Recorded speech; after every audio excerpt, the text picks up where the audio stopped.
തട്ടിപ്പ് കേസിൽ ബോളിവുഡ് നടൻ സോനു സൂദിനെതിരെ പഞ്ചാബിലെ ലുധിയാന കോടതി അറസ്റ്റ് വാറന്റ് പുറപ്പെടുവിച്ചു. ലുധിയാന ജുഡീഷ്യൽ മജിസ്ട്രേറ്റ് രമൺപ്രീത് കൗറാണ് നടനെ അറസ്റ്റ് ചെയ്യാൻ വാറന്റ് പുറപ്പെടുവിച്ചത്.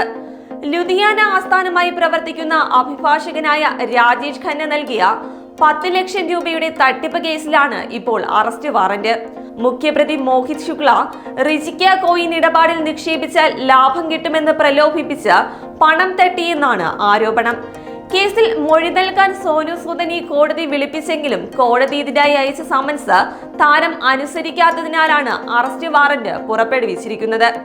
അതേസമയം സോനു സൂദിനെ അറസ്റ്റ് ചെയ്യാൻ മുംബൈയിലെ അന്തേരി വെസ്റ്റിലുള്ള ഓഷിവാര പോലീസ് സ്റ്റേഷന്റെ ചുമതലയുള്ള ഉദ്യോഗസ്ഥനോട് ലുധിയാന കോടതി ഉത്തരവിട്ടിട്ടുണ്ട്. ഫെബ്രുവരി 10 കേസ് പരിഗണിക്കുമ്പോൾ താരത്തെ കോടതിയിൽ ഹാജരാക്കാനാണ് ആവശ്യപ്പെട്ടിരിക്കുന്നത്. കേസിൽ അടുത്ത വാദം ഫെബ്രുവരി 10 നടക്കുക. അറസ്റ്റ് വാറന്റ് പുറപ്പെടുവിക്കുന്നതിന് ദിവസങ്ങൾക്ക് മുൻപ് സോനു സൂദ് ആന്ധ്രാപ്രദേശ് മുഖ്യമന്ത്രി ചന്ദ്രബാബു നായിഡുവുമായി കൂടിക്കാഴ്ച നടത്തുകയും തിങ്കളാഴ്ച സംസ്ഥാനത്തെ ആരോഗ്യ സേവനങ്ങൾ ശക്തിപ്പെടുത്തുന്നതിനായി 4 ആംബുലൻസുകൾ സംഭാവന ചെയ്യുകയും ചെയ്തിരുന്നു. ഇതിന്റെ ചിത്രങ്ങളെല്ലാം തന്നെ സോനു സൂദ് തന്റെ ഇൻസ്റ്റഗ്രാമിലും പങ്കുവച്ചിട്ടുണ്ട്.